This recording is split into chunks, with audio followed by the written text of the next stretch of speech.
Good morning प्यारे बच्चों। General science में फिजिक्स पे एक टॉपिक्स वर्क, पावर और एनर्जी पे हमने एक वीडियो बनाकर आप तक पहुंचाया है। तो पहले वीडियो में हमने फिजिक्स में वर्क क्या होता है, किसे कहते हैं, उससे रिलेटेड जितने भी इंफॉर्मेशन था मैंने इन डिटेल्स आपको देने का प्रयास किया।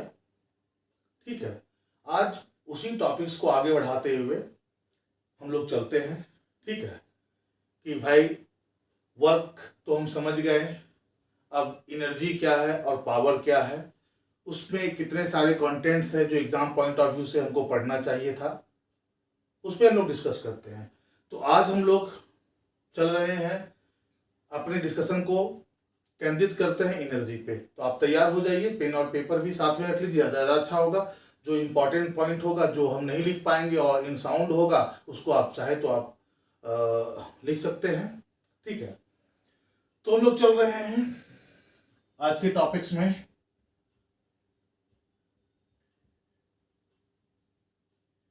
एनर्जी यानी ऊर्जा। ठीक है, फिजिक्स में ऊर्जा को डिफाइन किया है, ऐसे समझ लो कि ऊर्जा एक ऐसा कंटेंट्स है, पूरा फिजिक्स इसी पर आधारित है। यानी हम इसको एक तरह से कह सकते हैं, the study of energy is called physics. ठीक है, कि फिजिक्स में हम मेनली किस चीज की चर्चा करते हैं, एनर्जी का ही। कहीं ना कहीं एनर्जी का रोल होता है, उसमें एनर्जी इन्वॉल्व होती है। ठीक है, तो आज फिजिक्स में एनर्जी किसको कहते हैं, तो कहता है कि कार्य करने की क्षमता को हम ऊर्जा कहते हैं। क्या? कैपेसिटी ऑफ डूइंग वर्क, यानी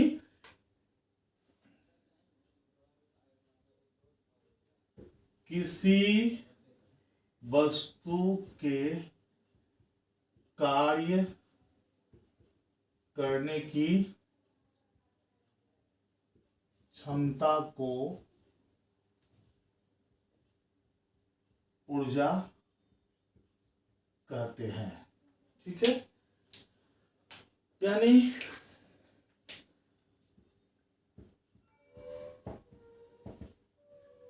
capacity of doing work is called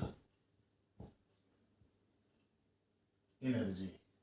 यानी कार्य करने की जो क्षमता होती है उसी को हम लोग क्या कहते हैं, एनर्जी कहते हैं। Capacity of doing work is called energy. ठीक है, अब देखिए कि भाई ये एक फिजिकल क्वांटिटीज है। एनर्जी क्या है, एक फिजिकल क्वांटिटीज है।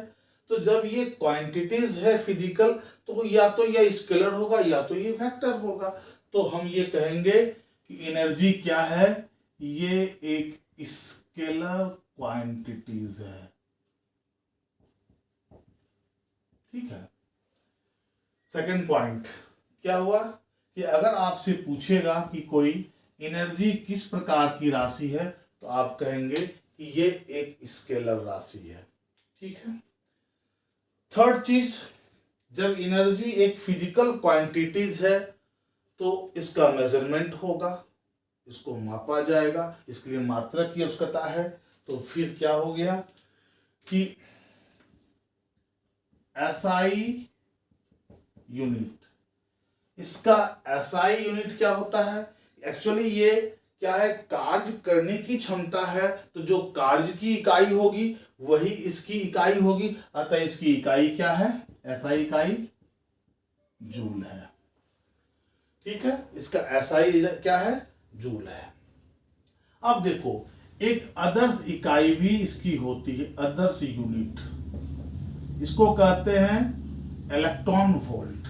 क्या बोलते हैं, इलेक्ट्रॉन वोल्ट भी कहते हैं। ठीक है, कि एनर्जी का जो एसआई यूनिट है वो है जूल, जो कार्य का इकाई है वही इसकी इकाई है, लेकिन इसकी एक अदर इकाई भी होती है, उसको कहते हैं इलेक्ट्रॉन वोल्ट। और 1 electron volt equal to 1.6 into 10⁻⁻19 joule. ये डाटाज आपका काफी इंपॉर्टेंट है। ये आपसे पूछ देगा कि एक इलेक्ट्रॉन वोल्ट वो क्या है, कितने के बराबर होता है, तो बोलेंगे 1.6 इंटू 10⁻⁻19 के बराबर हो, जूल के बराबर होता है। क्लियर? तो अभी हम लोग क्या देखें, इसके डिफिनेशन को देखें कि भाई एनर्जी क्या है।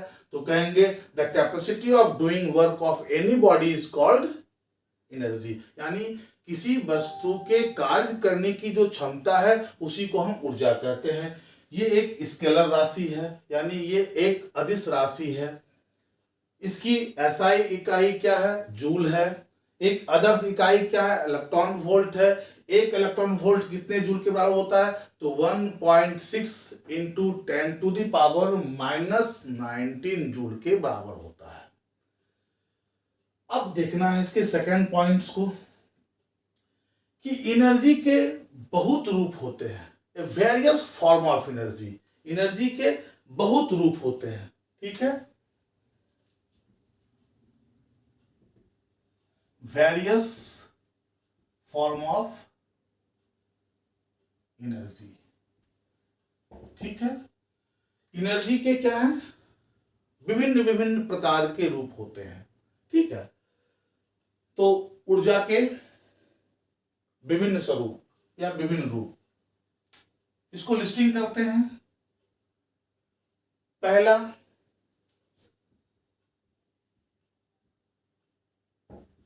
मैकेनिकल एनर्जी, जिसको हम लोग कहते हैं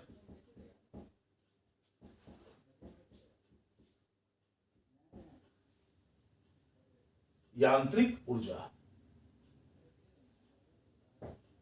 दूसरा है साउंड एनर्जी,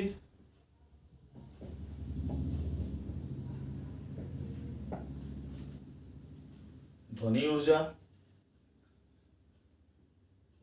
तीसरा है हीट एनर्जी, उष्मा ऊर्जा। कुछ इंपॉर्टेंट फॉर्म को हम लिख रहे हैं, सारा लिखना तो संभव है नहीं, तो कुछ इंपॉर्टेंट फॉर्म जहां से एग्जाम्स में क्वेश्चंस पूछा जाता है हम उसको लिस्टिंग कर रहे हैं। चौथा हो गया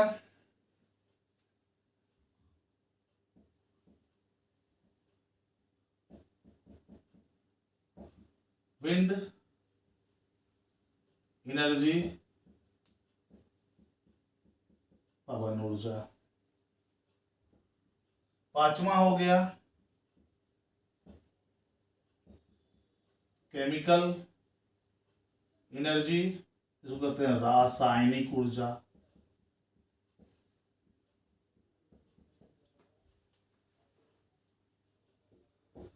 छठा हो गया सोलर एनर्जी। छठा क्या हो गया, सोलर एनर्जी यानी सौर ऊर्जा। सातवां क्या हो गया,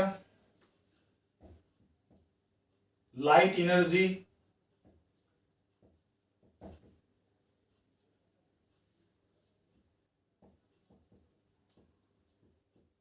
प्रकाश ऊर्जा। आठवां क्या हो गया,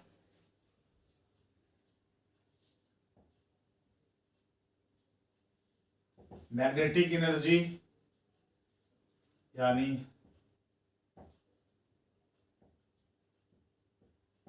चुंबकीय ऊर्जा। नामा क्या हो गया, न्यूक्लियर एनर्जी,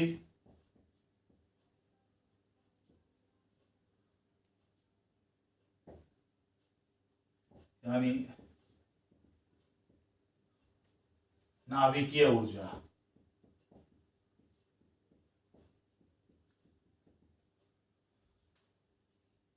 ठीक है,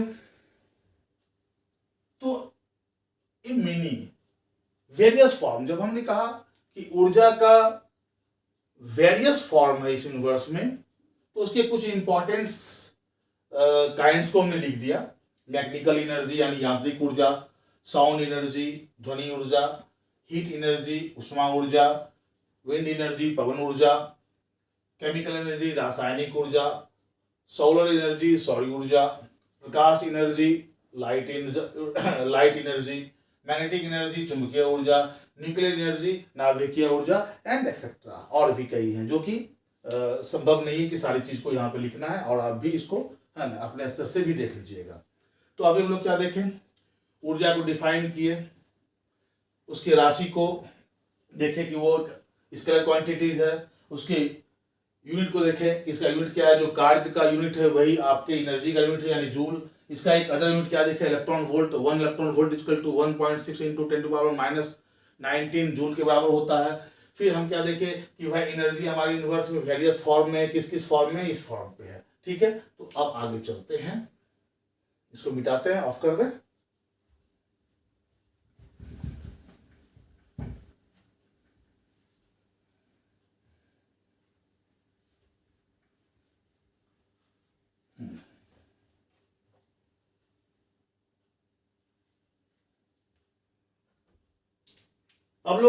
हम लोग अब आ रहे हैं देखने के लिए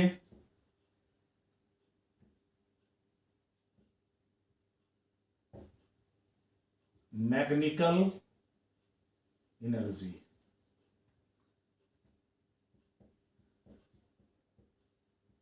यांत्रिक ऊर्जा। क्या डिफिनेशन है इसका भाई, क्या है?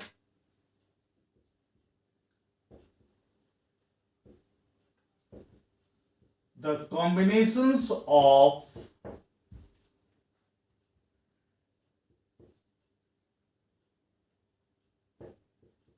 kinetic energy and potential energy is called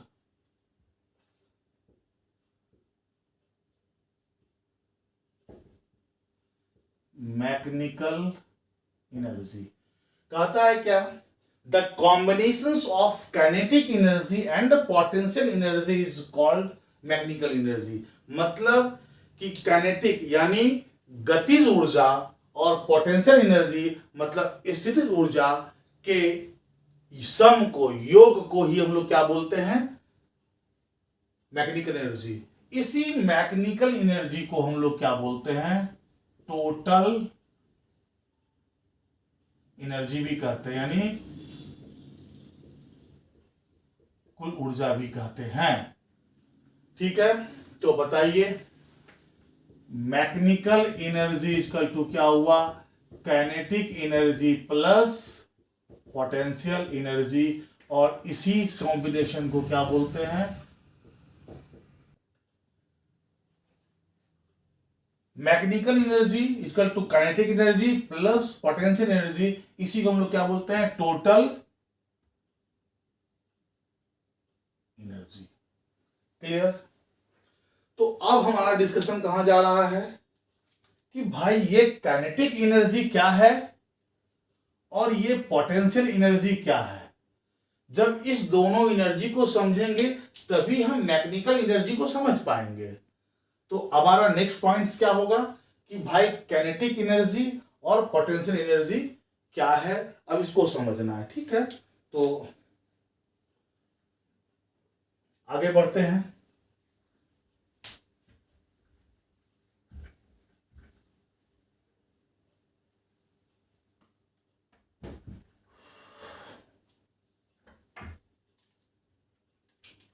डालते हैं टाइटल,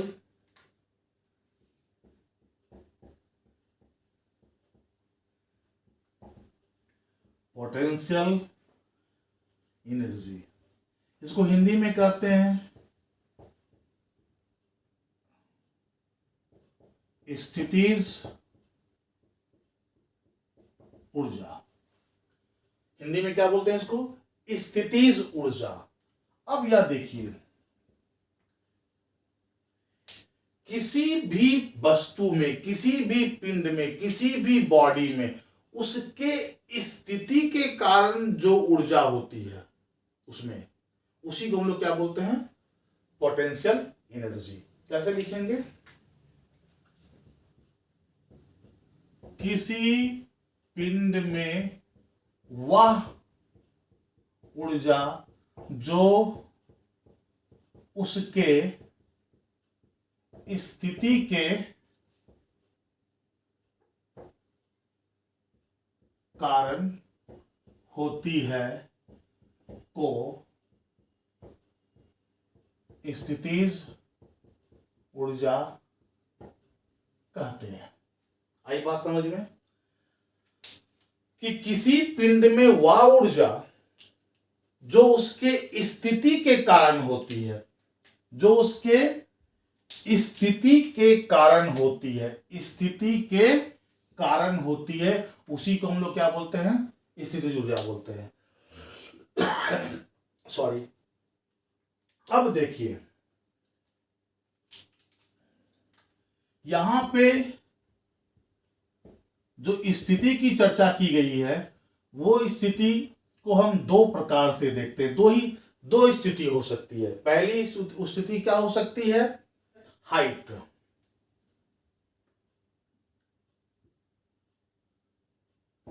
यानी ऊंचाई। और दूसरी स्थिति क्या हो सकती है? टेंशन, यानी खिंचाव या तनाव। आई बात समझ में? तो अब इसको और अब दिखाओ कि किसी पिंड में वह ऊर्जा जो उस पिंड के ऊंचाई या तनाव के कारण होती है, उसी को हम लोग क्या बोलते हैं? स्थितिज ऊर्जा बोलते हैं। क्या? किसी पिंड में वह ऊर्जा जो उसके ऊंचाई या तनाव, तनाव का मतलब खिंचाव, उसके ऊंचाई या उसके तनाव के कारण होती है, उसी को हम लोग क्या बोलते हैं? स्थितिज ऊर्जा बोलते हैं। अब आइए यहां पे देखिए, इसको समझने के लिए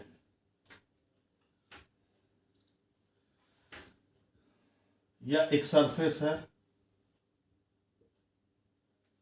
ठीक है। ये एम द्रव्यमान का पिंड है, जो क्या है?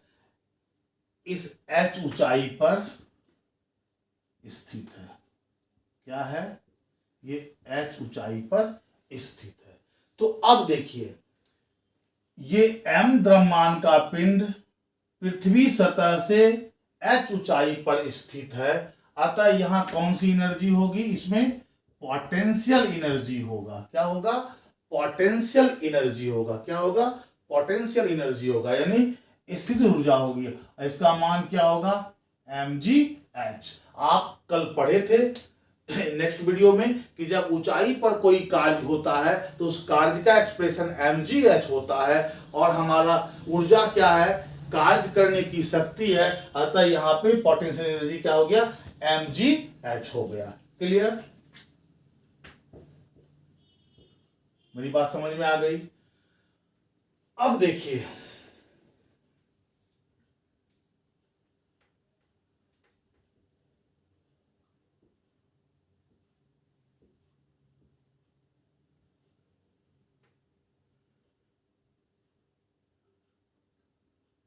ये हमारा H1 है, ये H2 हाइट है, H3 हाइट है, H4 हाइट है, H5 हाइट है, और यहां पे H=0 हाइट है।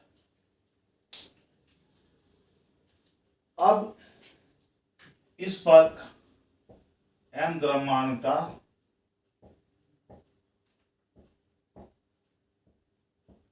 पिंड है। तो आप बताइए कि यहां पे इसका पोटेंशियल एनर्जी क्या हो जाएगा? mgh1। यहां पे इसका पोटेंशियल एनर्जी क्या हो जाएगा? mgh2। यहां पे इसका पोटेंशियल एनर्जी क्या हो जाएगा? mgh3। यहाँ पे पोटेंशियल एनर्जी क्या हो जाएगा, mgh4। यहाँ पे पोटेंशियल एनर्जी क्या हो जाएगा, mgh5। और यहाँ पे पोटेंशियल एनर्जी क्या हो जाएगा, 0, क्योंकि h 0 है। अब देखिए कि जब कोई पिंड किसी ऊंचाई से मुक्त रूप से गिरता है, अभी आप देखे होंगे कि पोटेंशियल एनर्जी किस पर निर्भर करता है, मास पर, m पे, ग्रेविटेशनल एक्सेलरेशन पे और h पे। ये तो g का मान कांस्टेंट है, तो इसका मतलब क्या हुआ, वेरिएबल दो ही चीजें, मास एंड हाइट। अगर हाइट बढ़ेगा तो पोटेंशियल एनर्जी बढ़ेगा, हाइट घटेगा तो पोटेंशियल एनर्जी घटेगा। यहां से देखिए, अगर हाइट बढ़ गया तो पोटेंशियल एनर्जी क्या होगा, बढ़ जाएगा। पोटेंशियल एनर्जी किस पे निर्भर कर रहा है, मास पे, ग्रेविटेशनल एक्सेलरेशन पे और हाइट पे। जी का मान अप्रॉक्सिमेट, ये कांस्टेंट है, तो दो ही वेरिएबल है, मास एंड हाइट। अब अगर पिंड की हाइट बढ़ेगी तो पोटेंशियल एनर्जी बढ़ेगा, हाइट घटेगी तो पोटेंशियल एनर्जी क्या करेगा, घटेगा, डिक्रीज करेगा। तो इस केस को, ग्राफ को हम देख करके हम क्या निष्कर्ष निकाल सकते हैं कि mgh1 is greater than mgh2 is, और mgh2 greater than mgh3 greater than mgh4 greater than mgh5 greater than 0। क्या हो गया, अगर हाइट घटता हुआ जा रहा है तो पोटेंशियल एनर्जी भी क्या हो रहा है, घटता हुआ जा रहा है। ठीक है, यही सेम पिंड है, m द्रव्यमान यहां से इस हाइट पर आया, उसकी पोटेंशियल एनर्जी चेंज कर गई, फिर यहां पे आया, उसकी पोटेंशियल एनर्जी चेंज कर गई, फिर यहां आया, उसकी पोटेंशियल एनर्जी चेंज कर गई, और यहां आया, उसकी पोटेंशियल एनर्जी चेंज कर गई। और जब वो जमीन पर आ गया, जमीन पर आने का मतलब क्या हुआ, हाइट 0 हो गया, यानी mgh में से h 0 हो गया, तो पोटेंशियल एनर्जी क्या हो गया, 0 हो गया। तो हम कंक्लूजन क्या किया कि हाइट जब घट रहा है तो पोटेंशियल एनर्जी घट रहा है, हाइट जब बढ़ रहा है तो पोटेंशियल एनर्जी बढ़ रहा है। इसको रिवर्स ऑर्डर में देखो कि अगर ये हाइट बढ़ रहा है तो पोटेंशियल एनर्जी क्या हो रहा है, बढ़ रहा है। तो हम एक कंक्लूजन ड्रॉ किए। अगर आपसे पूछेगा कि बताओ एक पिंड जो मुक्त रूप से फ्री फॉल कर रहा है, गिर रहा है, तो उसमें पोटेंशियल एनर्जी क्या होगा। ठीक है, ऑप्शंस में दिए रहेगा, कांस्टेंट रहेगा, बोलेगा इंक्रीज करेगा, बोलेगा डिक्रीज करेगा, तीसरा होगा कांट से, नहीं कह सकते हैं। तो आप किस ऑप्शन को सिलेक्ट करेंगे कि अगर कोई फ्री फॉल बॉडीज हो रहा है तो उसमें पोटेंशियल एनर्जी क्या कर रहा है, डिक्रीज हो रहा है। Clear, any problem. और लेकिन अगर किसी बॉडीज को हम अपर डायरेक्शन में फेंक रहे हैं, अपर डायरेक्शंस में फेंक रहे हैं, तो उसमें क्या होगा, पोटेंशियल एनर्जी इंक्रीज करेगा। तो फिर समझ लीजिए, अगर कोई फ्री फॉल बॉडीज ड्रॉप कर रहा है, ऊपर से नीचे गिर रहा है, तो उसमें पोटेंशियल एनर्जी डिक्रीज करेगा। और कोई पिंड जो है वो पृथ्वी सतह से ऊपर फेंका जा रहा है, तो जब तक वह ऊपर जा रहा है तब तक उसकी पोटेंशियल एनर्जी इंक्रीज कर रही है। एनी प्रॉब्लम्स, कोई प्रॉब्लम यहां पे नहीं। चलिए आगे चले हम।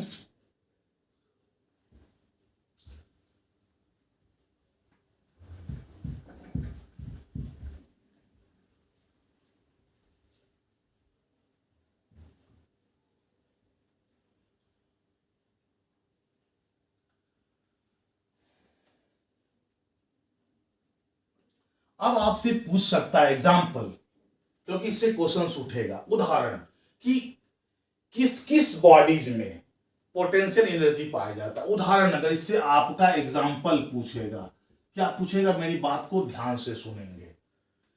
बोलेगा एक फैन है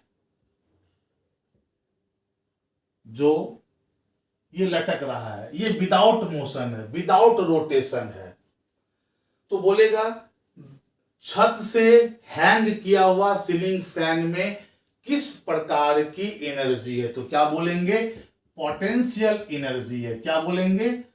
पोटेंशियल एनर्जी है। फिर से बोलिए, क्या बोलिएगा? पोटेंशियल एनर्जी है। काहे भाई? क्योंकि ये पृथ्वी के सतह से ऊंचा पर है, हाइट पर है। तो जब भी कोई वस्तु पृथ्वी के तल से ऊंचाई पर हो और मोशनलेस हो, कैसा हो? मोशनलेस हो, उस बॉडीज में मोशन नहीं हो, यानी वो कैसा हो? इन रेस्ट हो। कहां पे? अबव सरफेस, यानी जमीन से ऊपर। उन सारे ऑब्जेक्ट में, उन सारे बॉडीज में क्या पाया जाएगा? Potential energy. तो अगर आपसे पूछेगा कि बताइए पंखा में किस प्रकार की एनर्जी है, रुका हुआ पंखा जो ऊपर सीलिंग फैन है उसमें किस प्रकार की एनर्जी है, ठीक है, बोलेगा ये एक मकान है, इसके छत पर पानी की टंकी है, ये टैंक है। बोलेगा बताओ इस टैंक में किस प्रकार की एनर्जी है? तो आप क्या करेंगे? देखिए, तो ये इसका सरफेस है और सरफेस से ये ऊंचाई पर है, ये ऊंचाई पर है, ऊंचाई पर, और ये मोशनलेस है, इसमें मोशन नहीं है, गति नहीं है, इन रेस्ट है। इसका मतलब इस पे भी क्या हो जाएगा? पोटेंशियल एनर्जी हो जाएगा। क्लियर? अब देखिए, ये एक पहाड़ है, पहाड़ पर एक झील है और इस झील में क्या है? पानी है। तो बोलेगा पहाड़ पर स्थित झील, ये क्या है? पहाड़ है। बोलेगा पहाड़ पर स्थित झील का पानी में किस प्रकार की एनर्जी है? तो क्या बोलेंगे कि जब ये पहाड़, इसका मतलब ये सरफेस है, सरफेस से इसकी ऊंचाई है, जैसे ये ऊंचाई पर है और इसमें क्या है? ये मोशनलेस है, यानी गतिहीन है, गतिहीन है, यानी इन रेस्ट है। तो जैसे ही कोई भी पिंड पृथ्वी के सतह से इन रेस्ट पोजीशंस में होगा, उस सारे वस्तु में क्या पाई जाएगी? पोटेंशियल एनर्जी पाई जाएगी। क्लियर? कोई प्रॉब्लम कहीं पर भी? उसी प्रकार से आपसे बोलेगा स्प्रिंग। स्प्रिंग क्या है आप बताओ? इसमें खिंचाव है ना, खिंचाव।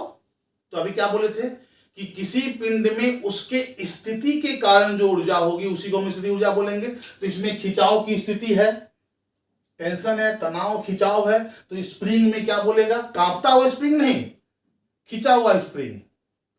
खिंचा हुआ स्प्रिंग में किस प्रकार की ऊर्जा होगी? तो पोटेंशियल एनर्जी होगा। अब ये समझो,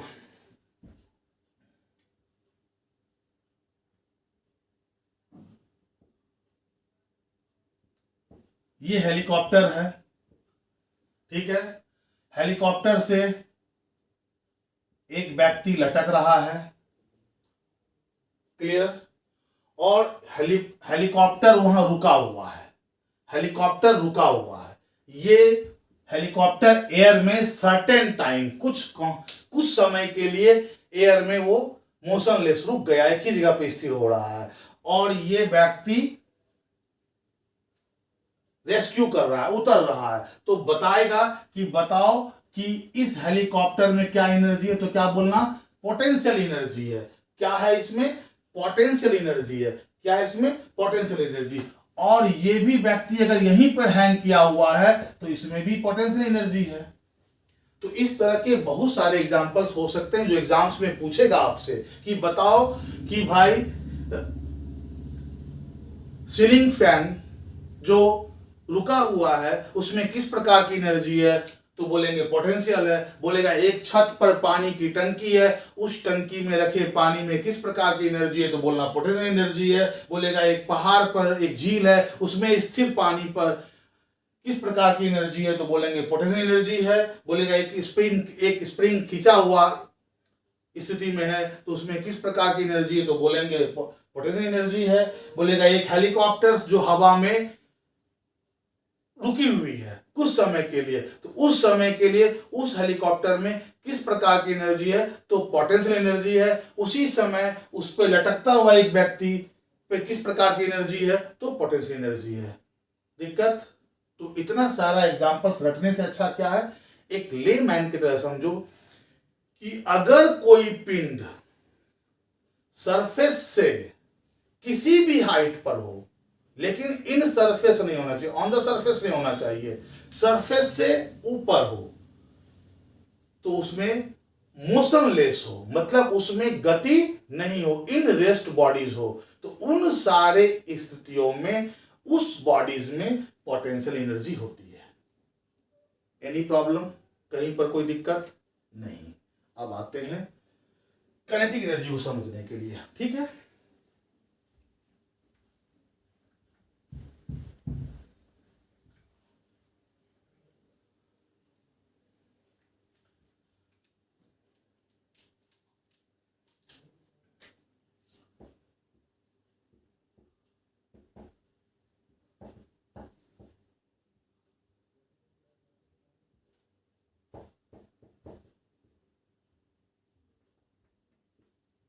गतिज ऊर्जा, नाम ही पढ़ो, गतिज ऊर्जा मतलब गति के कारण ऊर्जा। अतः इसको डिफाइन कैसे करेंगे, किसी पिंड में उसके गति के कारण जो ऊर्जा रहती है उसे गतिज ऊर्जा यानी काइनेटिक एनर्जी कहते हैं, ठीक है। यानी गति के कारण यानी मोशन के कारण जो एनर्जी रहती है उसको क्या बोलते हैं, काइनेटिक एनर्जी। अब देखो ध्यान से समझना,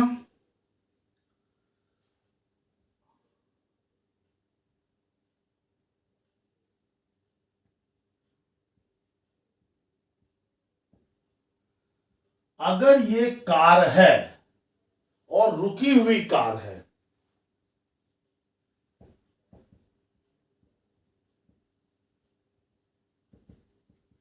रुकी हुई कार है, अगर ये इन रेस्ट है, चलो हटाओ, इन रेस्ट है, तो इसमें क्या हो जाएगा, पोटेंशियल एनर्जी।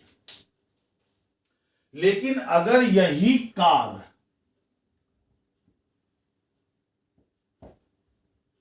यदि यही कार ठीक है कैसा हो, इन मोशन हो, तो इसमें क्या हो जाएगा, काइनेटिक एनर्जी। आई बात समझ में? पिंड सेम था कार, लेकिन इन रेस्ट था तो ये पोटेंशियल एनर्जी हुआ। तो इन रेस्ट कहां था, देखो तो ये सरफेस है और यहां से कार की बॉडी कुछ ऊंचाई पर है ना, तो कार की जो बॉडी है वो क्या है, इन एयर है, यानी सरफेस से ऊपर है, इसी कारण से इसमें पोटेंशियल एनर्जी आ गई। लेकिन जब ये कार इस पे दौड़ रहा है, चल रहा है, तो कार कहां चल रहा है, ऑन द सरफेस, यानी कार जमीन पर चल रहा है, ठीक है। इसका मतलब क्या है कि जब ये इन मोशन है बॉडी और चल रहा है, यानी ये इसका व्हील, इसको चक्का जो है जमीन से सटा हुआ है, इसका मतलब क्या हो गया, इसमें जैसे ही मोशन आया ये काइनेटिक एनर्जी हो गया। क्लियर? अब आइए, समझ में आ गया? तो जितना भी गतिशील वस्तु है, जितना भी गतिशील ऑब्जेक्ट है जिसमें तुम गति पाते हो, उन सारे वस्तुओं में, उन सारे बॉडीज में, उस सारे पिंड में, उस सारे ऑब्जेक्ट में काइनेटिक एनर्जी होती है। Any problem? ठीक है। अब ये जो काइनेटिक एनर्जी है ये ½ mv² के बराबर होता है। किसके बराबर होता है? ½ mv²। ये जो काइनेटिक एनर्जी है यानी kinetic energy equal to ½ mv²। Clear? Any problem? तो जिसकी जितनी गति होगी उसमें उतनी ही काइनेटिक एनर्जी होगी। जितना ही गति इसमें होगा, v का मान जितना बढ़ेगा, काइनेटिक एनर्जी क्या होगा? उतना ही बढ़ता चला जाएगा। Any problem? कहीं पर कोई दिक्कत? काइनेटिक एनर्जी से एनर्जी समझ में आ गया, पोटेंशियल एनर्जी समझ में आ गया। अब देखिए कि ये एक पहाड़ है, पहाड़ पर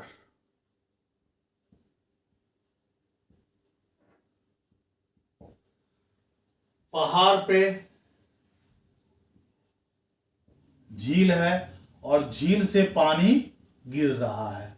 क्या हो रहा है? झील से पानी गिर रहा है। ये पानी झील से गिर रहा है। तो पूछेगा कि किसी ऊंचाई से गिरता हुआ पानी या किसी पहाड़ पर स्थित झील से झरने के रूप में गिरते हुए पानी में किस प्रकार की एनर्जी होगी? तो क्या बोलेंगे? काइनेटिक एनर्जी होगी। क्लियर? क्या होगा? काइनेटिक एनर्जी होगा। अगर बोलेगा चलता हुआ सीलिंग फैन, चलता हुआ सीलिंग फैन, जो सीलिंग फैन मूव कर रहा है उस सीलिंग फैन में किस प्रकार की एनर्जी होगी? तो क्या बोलेंगे? काइनेटिक एनर्जी होगी। तो अब इसको इस रूप में समझेंगे कि जितनी भी ऑब्जेक्ट इन मोशन होगा, गति में होगा, ठीक है, गतिशील होगा, तो उसके कारण उसमें एक ऊर्जा होती है। उस ऊर्जा को हम क्या कहते हैं? काइनेटिक एनर्जी कहते हैं। Any problem? कहीं पर कोई दिक्कत? अब आइए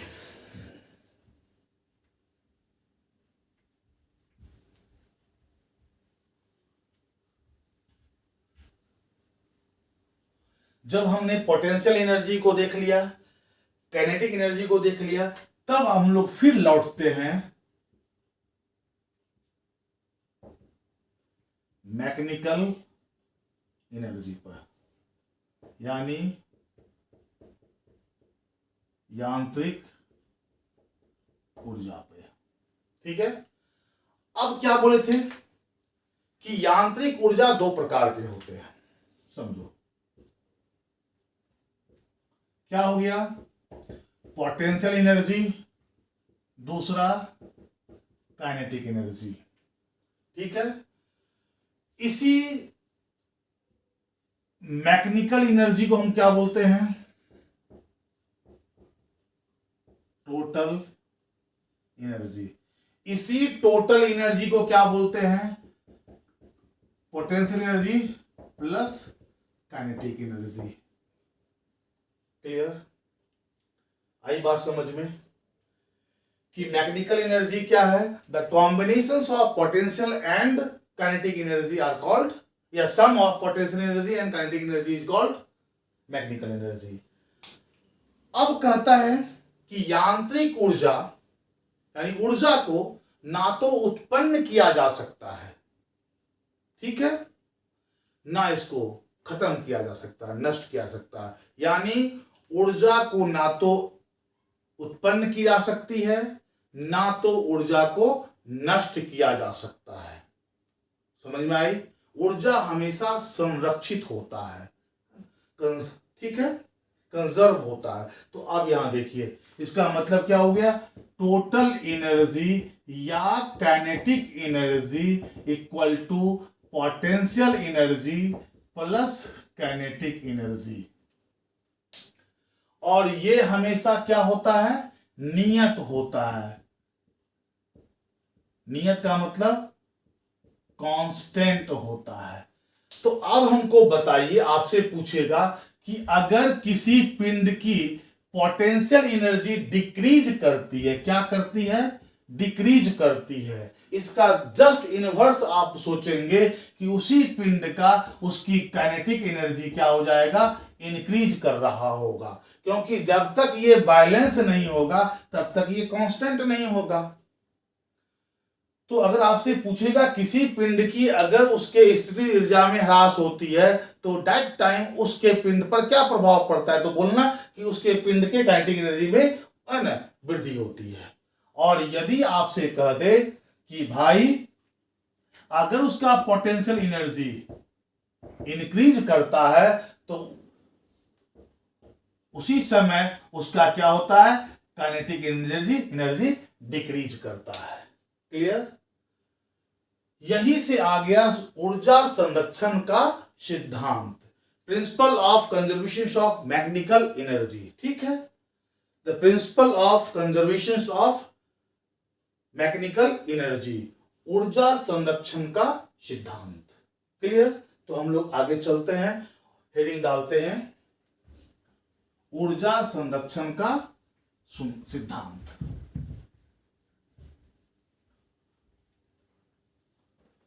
ऊर्जा संरक्षण का सिद्धांत।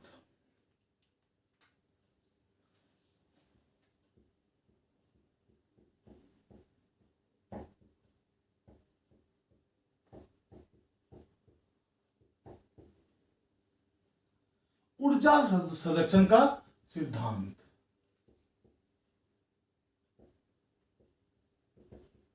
प्रिंसिपल ऑफ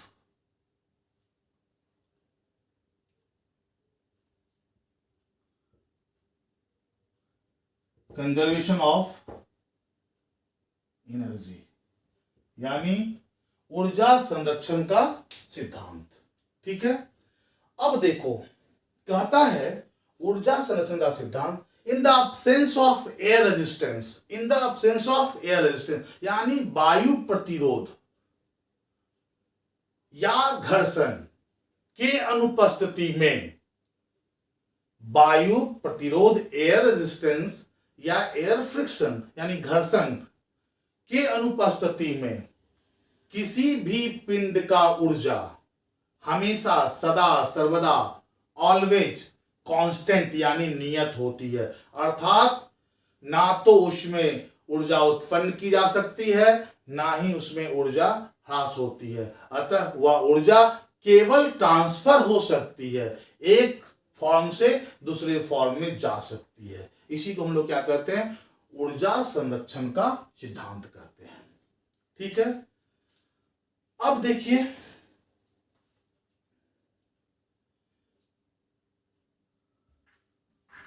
अगर कोई m द्रव्यमान का एक पिंड है, m द्रव्यमान का एक पिंड है जो पृथ्वी से h ऊंचाई पर स्थित है, कितने ऊंचाई पर स्थित है, h ऊंचाई पर स्थित है, और मान लेते हैं कि जिस जगह पर वह स्थित है उस पॉइंट को हम ए पॉइंट बोलते हैं। समझ में आई? क्लियर? अब बताइए कि यहां पर इस पिंड में पोटेंशियल एनर्जी जो होगा वो क्या होगा, वो पोटेंशियल एनर्जी होगा m, क्योंकि मास m है, ऊंचाई h है, पृथ्वी तल से ऊपर है इसलिए mgh होगा, और यहां पे काइनेटिक एनर्जी क्या होगा, क्योंकि ये मोशनलेस है, ये मोशनलेस है इसलिए काइनेटिक एनर्जी यहां क्या हो जाएगा, 0 हो जाएगा। तो इन दैट पॉइंट यानी ए सेक्शन पर, यानी पॉइंट ए पर जो हमारा total energy eight point A बराबर क्या होगा, mgh प्लस 0 बराबर mgh। ठीक है, अब समझिए यही पिंड इससे एक्स डिस्टेंस नीचे आ गया और यहां पर वो पिंड है और इस पॉइंट को बी पॉइंट कहते हैं, जो कि ए से एक्स हाइट नीचे है। क्लियर?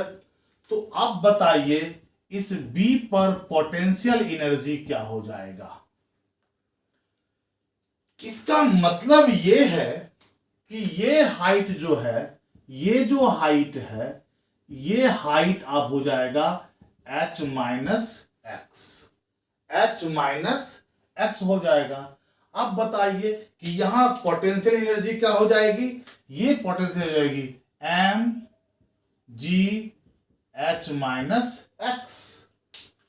अब देखिए यहां पे काइनेटिक एनर्जी क्या हो जाएगी, चूंकि काइनेटिक एनर्जी होता है हाफ एम भी बी है, तो इसे यहां पे लिख देते हैं बी स्क्वायर, यानी पे वेलोसिटी एट पॉइंट बी, यानी बी पर वस्तु का वेग। और हम यहां जानते हैं क्या,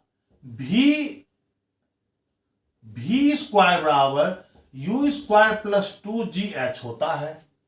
ठीक है, अब हमको बताइए कि यहां पर इसलिए भी बी स्क्वायर इक्वल टू क्या हो जाएगा, यू स्क्वायर प्लस 2g, ठीक है, एक्स। यहां से पिंड यहां आया है ना, तो कितना डिस्प्लेसमेंट किया है, एक्स किया है। आई बात समझ में? अब u का मान यहां क्या है, क्योंकि u equal to 0, initial velocity क्या है, 0 है, इसलिए यहां क्या हो गया, भी B square equal to 2gx हो गया, 2gx हो गया। तो अब यहां पर मान पुट कीजिए, एम भी बी स्क्वायर के जगह पर 2gx और यहां पर है 1/2। अब देखिए 2 से 2 कट गया, तो यहां क्या हो गया, एम जी एक्स हो गया। आइए, इधर जगह नहीं है इसलिए हम इसको इधर खींच रहे हैं, पॉइंट्स को। यहां देखिए, तो यहां पे बताइए हमारा टोटल एनर्जी एट बी क्या हो जाएगा, potential energy plus kinetic energy. और पोटेंशियल एनर्जी हमारा क्या है, हमारा m g h minus x है, और काइनेटिक एनर्जी क्या है, एम जी एक्स है। तो देखिए m g h minus m g x plus m g x cut गया, यानी एम जी एच, यानी बी पर हमारा टोटल एनर्जी क्या है, एम जी एच। अब देखिए हमारा ए पर क्या था total energy, m g h, P पर भी क्या है हमारा, एम जी एच।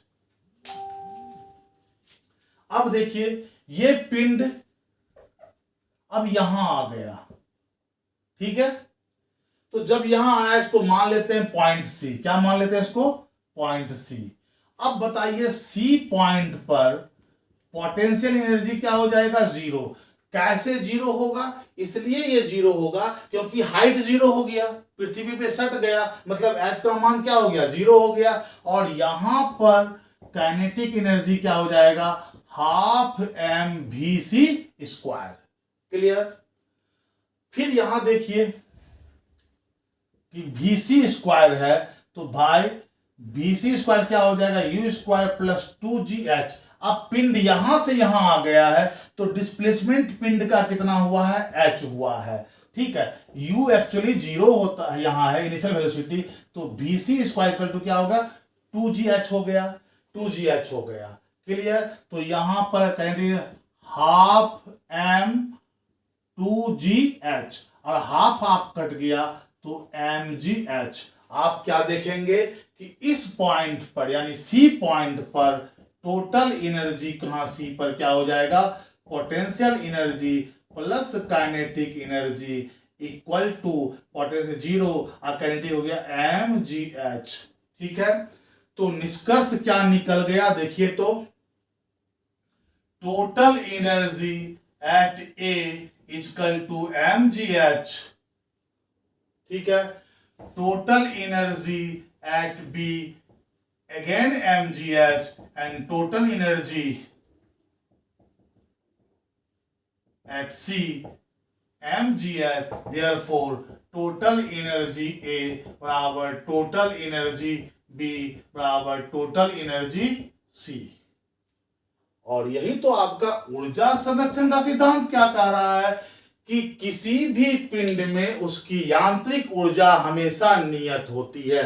तो टोटल एनर्जी क्या है, वही तो आपका मैकेनिकल एनर्जी है। और मैकेनिकल एनर्जी का नियत का मतलब क्या होता है, समान, कांस्टेंट, अनवेरी, अनचेंजेबल, जो चेंज नहीं होता है, वो हमेशा सेम रहता है। तो यहां क्या लिखे, तो at A total energy equal to at B total energy और एट सी टोटल एनर्जी, तीनों एनर्जी तीनों पॉइंट्स पर क्या हो गया, समान हो गया।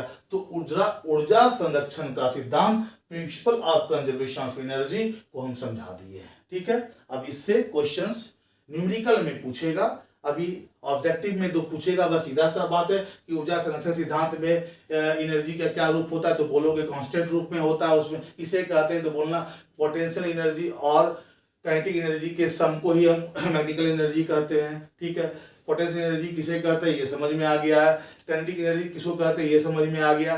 किस ऑब्जेक्ट में उस समय पर उस स्थिति में उसमें कैसी एनर्जी है तो आप बता देंगे। गति के कारण है तो गति एनर्जी है, स्थिति कारण है तो स्थिति एनर्जी है। ठीक है, कोई प्रॉब्लम? ठीक है, अब हम लोग आगे चलते हैं। मित्र, समय को थोड़ा बचाने के लिए, वीडियो का लेंथ छोटा करने के लिए हम कुछ कंटेंट्स को बोर्ड पर पहले ही लिख दिए हैं। ठीक है ना, तो अभी क्या देख रहे हैं कि हम लोग किस टॉपिक पर डिस्कस करना है, एनर्जी कंजर्वेशन यानी एनर्जी ट्रांसफर यानी ऊर्जा का रूपांतरण। तो कहता है एक प्रकार की ऊर्जा का दूसरे प्रकार के ऊर्जा में बदलना जो है वही ऊर्जा का रूपांतरण कहलाता है।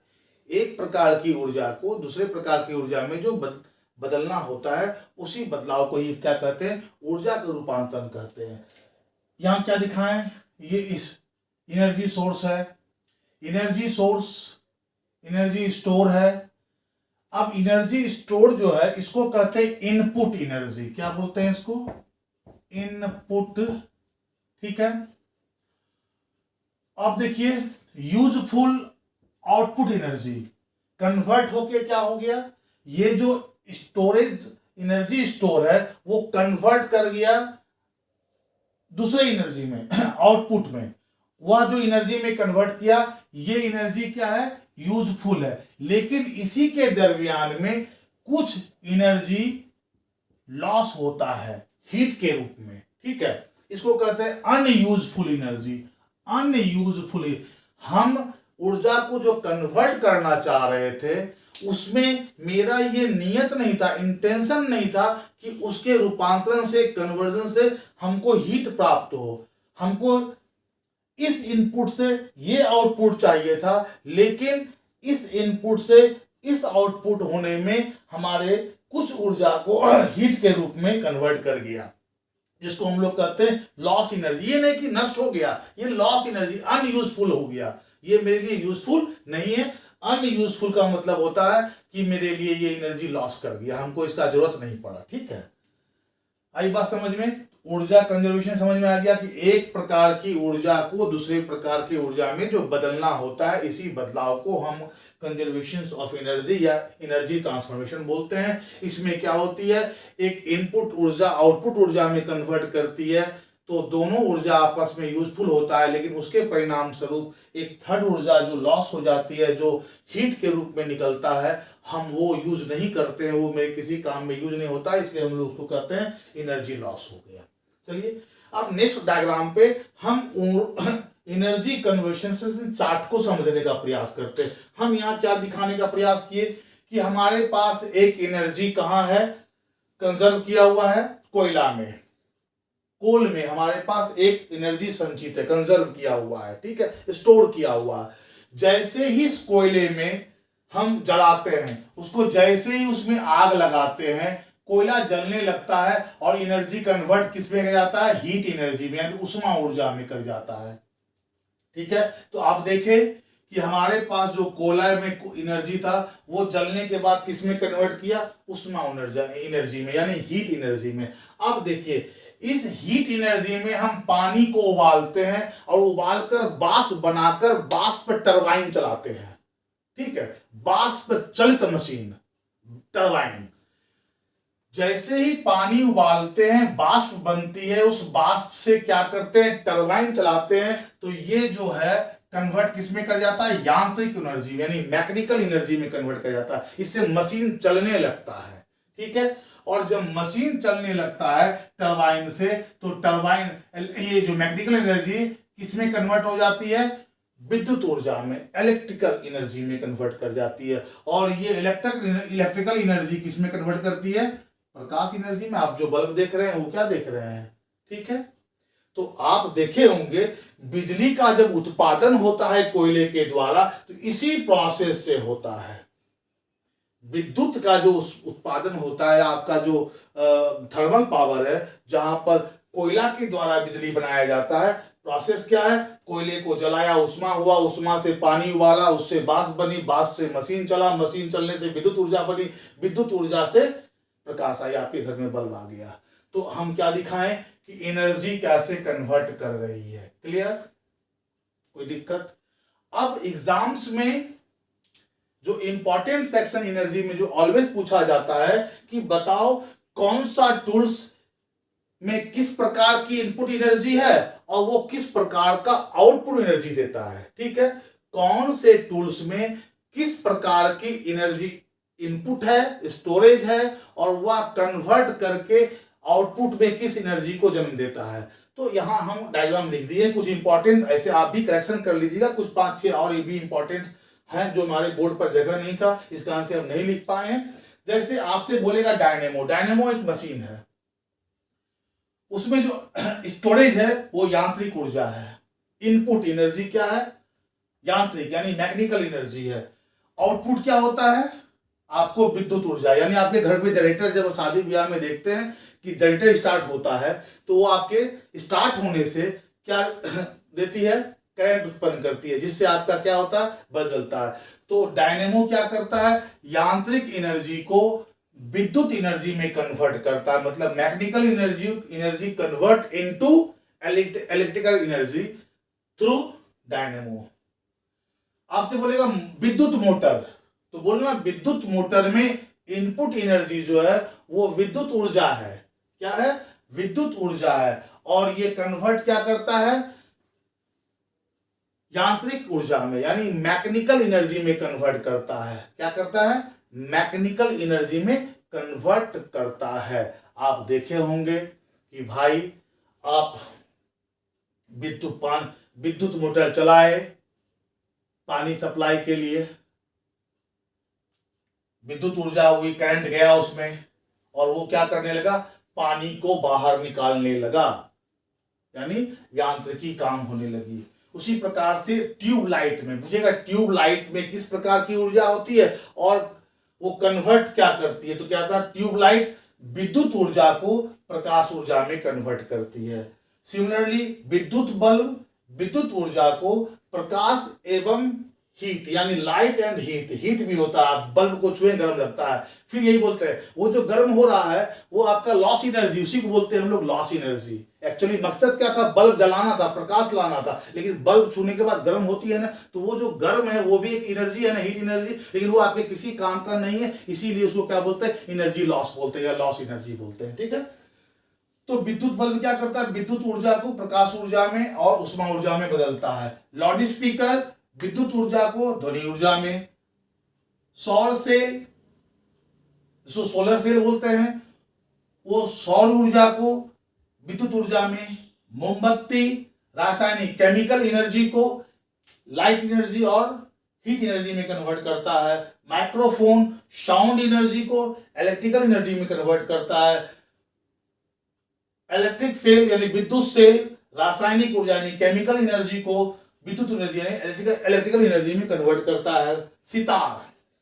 सितार क्या है, यांत्रिक एनर्जी को ध्वनि ऊर्जा में कन्वर्ट करता है। उसमें तार जो खींचा हुआ रहता है, आप देखेंगे उसमें विक्षोभ उत्पन्न करेंगे तो ध्वनि अब आएगा। तो यांत्रिक एनर्जी जो मैकेनिकल एनर्जी उसको कन्वर्ट करते हैं तो वो क्या करता है, ध्वनि उत्पन्न को तुरंत करता है। तो इस सेक्शन से भी क्वेश्चन पूछे जाते हैं, याद रखिएगा, ठीक है। तो एनर्जी कंजर्वेशन समझा दिए। तो अभी हम आपको टोटल एनर्जी क्या है उसके संदर्भ में सारी बात कर दिए, कहीं दिक्कत नहीं है। प्रीवियस वीडियो में हमने पूरा आपको वर्क पे समझाया था, इस वीडियो में हम पूरा एनर्जी को समझा दिए हैं। अब इस पर उठने वाले न्यूमेरिकल और पावर, ठीक है। अगर पावर को इसमें ऐड करेंगे तो काफी लंबा हो जाएगा फिर वीडियो। तो नेक्स्ट वीडियो में हम पावर को यूज समझाएंगे और वर्क पावर एनर्जी पर कुछ इंपॉर्टेंट न्यूमेरिकल्स क्वेश्चन करवाएंगे जो टेक्निकल एग्जाम्स में और नॉन टेक एग्जाम दोनों के लिए इंपॉर्टेंट होगा। तो मित्र, यदि मेरा ये मेहनत आपको अच्छा लगा तो पुनः आपसे आग्रह है कि मेरे YouTube परिवार को बड़ा करने में अपनी योगदान दें, अपने मित्रों को बताएं, उनको सब्सक्राइब करवाएं, उनसे लाइक करने को कहें, आप भी खुद लाइक करें, आप भी शेयर करें। ये आपका योगदान मेरे मनोबल में वृद्धि करेगा और हम इस तरह की वीडियो आपके पास और भी भेजते रहेंगे। तो अब हम लोग मैथ्स की वीडियो हम पहले भेज रहे थे, रीजनिंग भेज रहे थे, अब हम जीके जीएस पर भी काम कर रहे हैं, यानी 3 डायमेंशन वर्क आपके लिए हो रहा है, ठीक है। मिलते हैं अगले वीडियो में, धन्यवाद।